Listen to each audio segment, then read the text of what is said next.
আসসালামু আলাইকুম। সবার কি অবস্থা, কেমন আছেন? আই হোপ সবাই ভালো আছেন, সুস্থ আছেন। আমিও আলহামদুলিল্লাহ ভালো আছি। ইদানিং প্রচুর বৃষ্টি হচ্ছে, কখনো রোদ কখনো বৃষ্টি, এই মিলিয়ে কিন্তু দিনটা কেটে যাচ্ছে। তো এর ফাঁকে ফাঁকেও কিন্তু সাংসারিক কাজ, সেই সাথে বাড়ির কিছু কাজকর্ম করে নেই।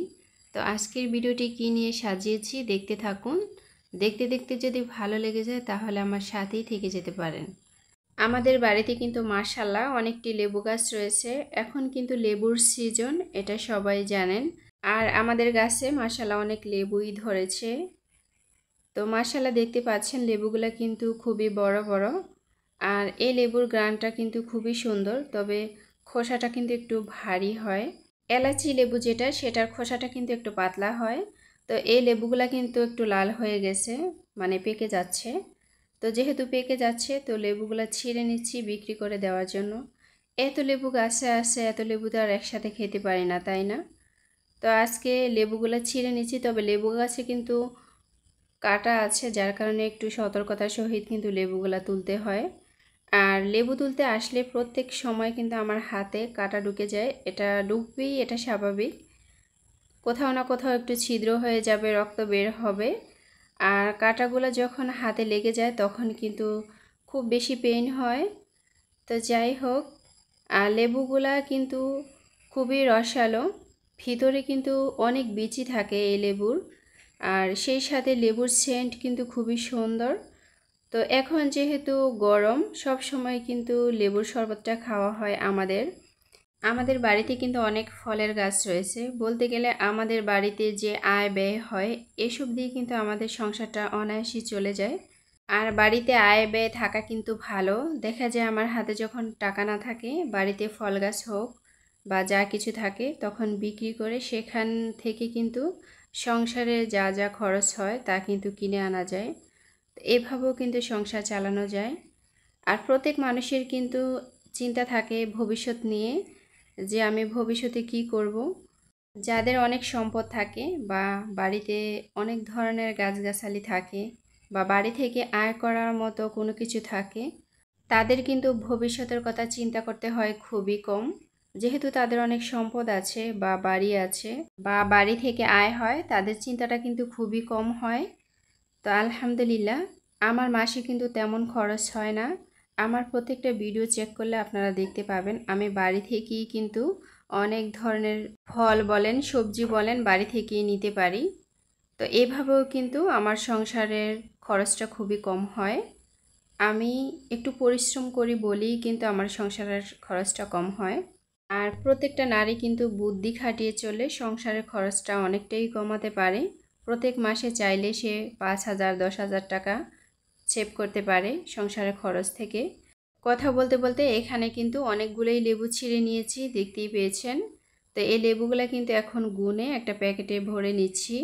তো এই লেবুগুলোই বাজারে পাঠিয়ে দিব বিক্রির জন্য। আমি কিন্তু আমার বাড়ি থেকে মাশাআল্লাহ অনেক টাকাই আয় করতে পারি। আর আমি সব সময় চেষ্টা করি যে কিভাবে আয় করা যায়। তো সব সময় একটু বুদ্ধি খাটিয়ে চলার চেষ্টা করি। আমি কখনোই কিন্তু বসে থাকি না। আমি পরিশ্রমী, আমি পরিশ্রম করতে ভালোবাসি। পরিশ্রমেই কিন্তু মানুষের সফলতা আনে।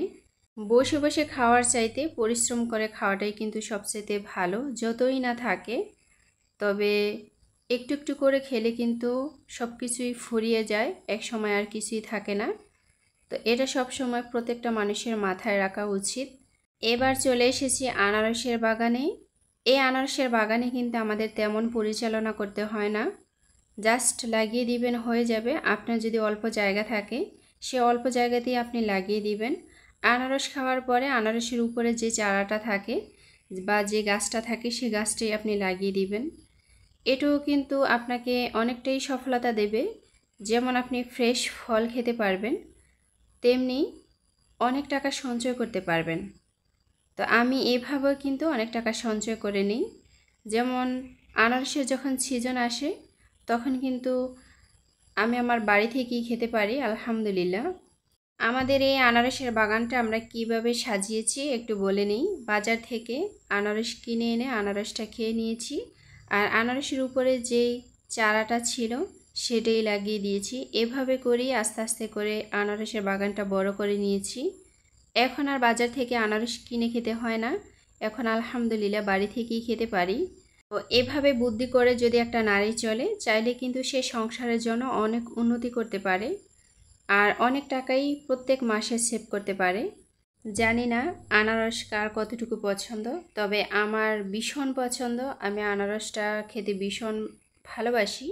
বিশেষ করে ঠান্ডা বা জ্বর হলে আনারসটা কিন্তু খেলে আমাদের শরীরের জন্য অনেক উপকার। আর গাছ পাকা আনারস খেলে তো আর কোনো কথাই নেই। আর এগুলো যেহেতু আমাদের বাড়ি থেকে, এটাতে কোনো ফরমালিন নেই, কিছু নেই। তবে গাছ পাকা আনারসটা কিন্তু খুবই মিষ্টি হয়, সাথে কিন্তু হালকা একটু টক থাকে। তবে একটু হালকা টক থাকার কারণেই কিন্তু খেতে ভীষণ ভালো লাগে। তো এখানে আমি তুলতে তুলতে অনেকগুলোই আনারস তুলে নিচ্ছি। এখন কিন্তু আনারসের সিজন, আর একসাথে কিন্তু অনেকগুলো আনারস পেকে গেছে। তো আমি একটা একটা করে তুলে নিচ্ছি। আর আনারসগুলো কিন্তু একদিন বা দুদিন ঘরে রাখার পরেই কিন্তু একদম লাল হয়ে যাবে আর খেতেও ভীষণ ভালো লাগবে। এই আনারস তুলতে কিন্তু একটু কষ্ট হয়। লেবু তুলতে যেরকম হাতে কাটা লেগে যায়, আনারস গাছেও কিন্তু কাটা রয়েছে। তো এই কাটার কারণে আনারস তুলতে একটু কষ্ট হয়ে যায়। আমার সব সময় লেবুর কাটা যেরকম হাতে লেগে যায়, তেমনি আনারসের কাটাও কিন্তু হাতে লেগে যায়। তো এখানে মাশাআল্লাহ 6টা আনারস তুলে নিয়েছি, আর আমার কাছে কিন্তু ভীষণ ভালো লাগতেছে। আসলে তোলাটা সত্যিই অনেকটাই আনন্দ দেয়। আর এরকম গাছ পাকা ফল বলে কথা, তাও নিজের বাড়িতে রোপণ করা গাছ, তো সত্যিই অনেক আনন্দের। তো ইদানিং কিন্তু আমাদের আনারসটাই সবচেয়ে বেশি খাওয়া হয়। এর আগে কিন্তু আমটা প্রচুর খেয়েছিলাম, এখনও গাছে অনেক আম রয়েছে, সেটা কিন্তু এখন আর শেয়ার করি না। আমের ভিডিও কিন্তু অনেক শেয়ার করেছি, এখন আর আমের ভিডিও শেয়ার করতে ভালো লাগে না। তো এখন আনারসের ভিডিওটাই কিন্তু সবসময় শেয়ার করার চেষ্টা করতেছি। এই কলাগুলো হচ্ছে কাঁচকলা। আমাদের বাড়িতে যেহেতু কলা গাছ রয়েছে, তো আলহামদুলিল্লাহ সেখান থেকে কিন্তু কলাটা কেটে নিয়েছি রান্না করে খাওয়ার জন্য। দেখতেই পাচ্ছেন কত সুন্দর, একদম কচি, তাই না? তো কলা রান্নার পাশাপাশি এখানে অনেকগুলোই ডিম সিদ্ধ করে নিয়েছি। ডিমগুলো কিন্তু একদম দেশি মুরগির ডিম। ডিম কিন্তু প্রতিদিনই খাওয়া হয়, ডিম কিন্তু সবারই প্রিয়। আর যাদের ঘরে বাচ্চা থাকে তাদের তো কোনো কথাই নেই, বাচ্চারা কিন্তু মাংস এবং ডিমটাকে সবচেয়ে বেশি পছন্দ করে। তো এখানে কিছু ডিম সিদ্ধ করে নেওয়ার কারণ হচ্ছে আজকে ডিম ভুনা করব। অনেক দিন হয় ডিম ভুনা করে খাই না, সব সময় কিন্তু ভেজে নেওয়া হয় অথবা সিদ্ধ করে এমনিতেই খেয়ে নেই। তো আজকে ভুনা করব বলেই এখানে ডিমগুলো সিদ্ধ করে নিয়েছি। তবে একটা কথা কি জানেন, সিদ্ধ করার পরে কিন্তু আমার বাচ্চারা একটা একটা করে আস্তে আস্তে খেতে খেতে কিন্তু লাস্টে 4টা ডিম ছিল। তো 4টা ডিমই আমি ভুনা করে নিয়েছি। কি করব বলেন, খুব শখ হয়েছে ভুনা করে আজকে দুপুরে খাবো, তো শখটা পূরণ করলাম। আসলে সিদ্ধ খেলেও কিন্তু যতটুকু ভিটামিন, বা ভুনা করলেও কিন্তু ঠিক ততটাই ছিল। তো যাই হোক, বাচ্চাদেরকে প্রত্যেকটা মাই ভালোবাসে আর সব সময় ভালো খাবার দেওয়ারই চেষ্টা করে। তো আজকের ভিডিও এখানেই শেষ। সবাই ভালো থাকবেন। আসসালামু আলাইকুম, আল্লাহ হাফিজ।